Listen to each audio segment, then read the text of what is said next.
আজকে আমি রান্না করব লেবু পাতা দিয়ে রুই মাছ।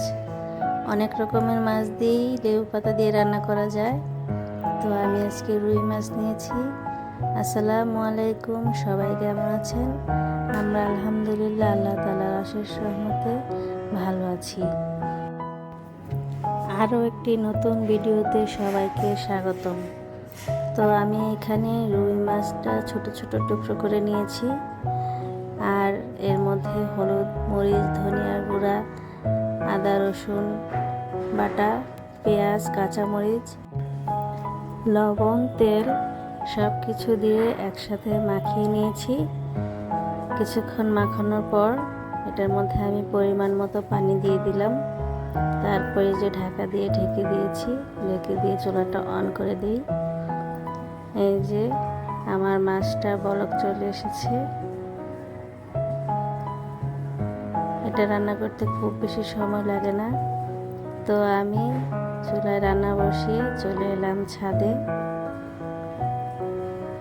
এই যে লেবু পাতা নেব, তো এই তো ফ্রেশ ফ্রেশ লেবু পাতা ছেড়ে নিচ্ছিলাম। আপনারা চাইলে এটা ফ্রিজে অনেক দিনের পুরনো মাছ দিয়ে রান্না করতে পারেন, তাহলে দেখবেন মাছের কোনো স্মেলই হবে না। এই তো এই অল্প কয়েকটা লেবু পাতা নিলেই হবে। এই যে এখানে মিনালও চলে এসেছে আমার পিছন পিছন।